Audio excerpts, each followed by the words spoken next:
m'a marqué, c'est plus les réactions de mon petit frère et de ma petite sœur qui voyaient l'absence de mon père très fréquente puisqu'il faisait des inspections de gendarmerie sur toute la première région aérienne avec son commandant. Personnellement, moi je le vivais bien. Ces déplacements, je sais qu'ils revenaient, etc. Peut-être aussi le fait que j'étais plus âgé, parce qu'on a 11 ans et demi et 13 ans et demi de différence, ça explique que je le supportais mieux. Mais je sais qu'un jour, mon petit frère a dit il faut qu'on change de papa, il n'est pas assez là. Donc c'était un petit peu un souvenir marquant que j'ai.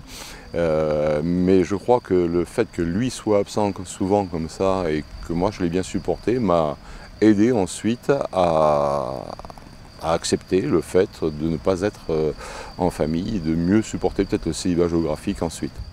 Les Noëls organisés sur les bases par les comités et puis donc du coup à Nîmes-Courbessac les arrivées du Père Noël en hélicoptère de l'armée, quelque chose qui ne se voit nulle part ailleurs, et ça quand on a 5-6 ans, je ne sais plus l'âge exact, c'est assez impressionnant et marquant.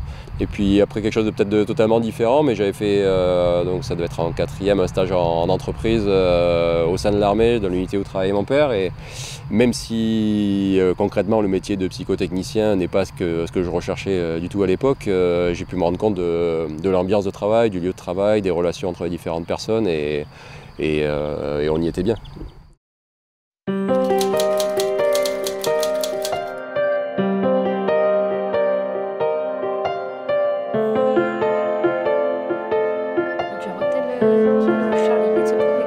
Là par exemple, en tactile, elle vient de sélectionner une des fréquences radio, elle nous en a mis plusieurs en haut, certaines à l'écoute.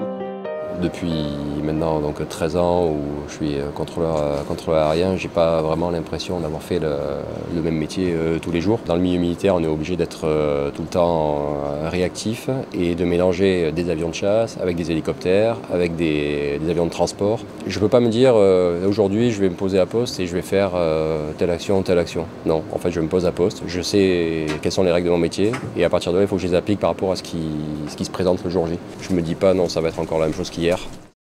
Lorsque mon père m'a amené la brochure qui était beaucoup moins détaillée que ce qu'on a pu avoir ou ce que j'ai pu montrer à Stéphane ensuite, et à la découverte de ces documents, là j'ai découvert la spécialité de psychotechnicien. Quand j'ai lu ce qui était proposé, je me suis dit mais c'est ça que je veux faire. Le fait d'avoir un rapport humain constant dans mon travail était quelque chose qui m'intéressait.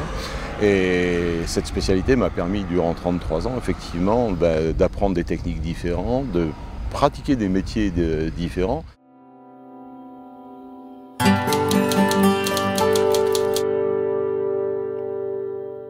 Et essayer de trouver des détails qui permettent de confirmer que quelqu'un va pouvoir être un bon militaire. Alors, je veux dire, c'est pas évident de trouver ça chez quelqu'un qui a 18 ans, hein, mais il y a quand même des indicateurs qui sont assez importants.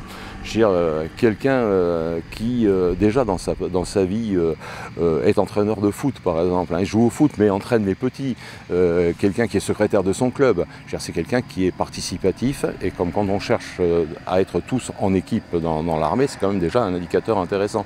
Donc il y avait tout un tas de petites choses comme ça qui permettaient de deviner, on va dire, s'il y avait une potentialité d'adaptation.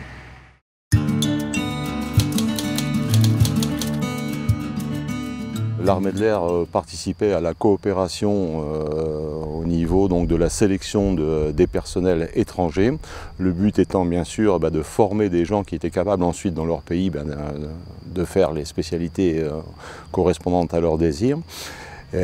C'est une époque où on partait d'ailleurs entièrement en civil, puisqu'on était dépendant du ministère de la Coopération en premier lieu, et on allait un petit peu dans tous les pays d'Afrique faire passer les tests de sélection, les mêmes que ceux que l'on faisait passer aux nôtres, parce que les questions n'étaient pas de faire de la formation au rabais, mais de trouver des gens qui étaient capables de suivre la même formation que nos soldats, quoi.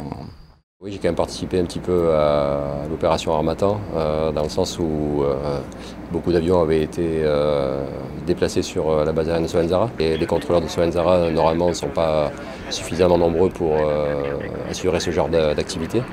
Donc on a pris des contrôleurs en fait, depuis la métropole pour venir renforcer le dispositif et assurer les nuits, puisque c'est une opération qui avait lieu H24. Ça a permis de voir d'un peu plus près quand même l'aboutissement de notre travail, un moment où c'est plus de l'exercice et où on passe aux choses sérieuses. Vous pouvez quand même sentir une atmosphère un petit peu différente de l'habitude.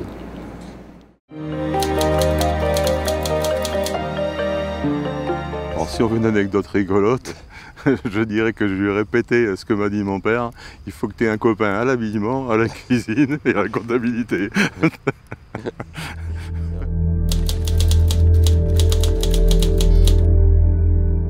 Et lorsque moi-même j'ai eu la médaille militaire lors de ma carrière, il m'a demandé si mes camarades m'avaient acheté la médaille pendante. Mais je lui ai dit, tu sais, aujourd'hui les traditions c'est peut-être plus ce que c'était à ton époque et c'est plus le genre de choses qui se fait vraiment.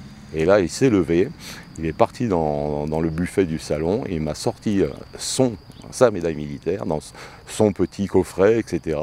Et il me l'a offerte en me disant, Gilles, de toute façon, toi tu es le seul qui comprend vraiment ce que ça représente.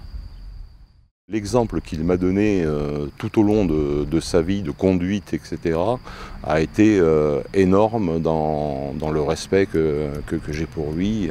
Je ne peux même pas dire que j'avais, je dis que j'ai, parce que pour moi il est toujours présent, même s'il est décédé depuis de nombreuses années, mais il reste un modèle.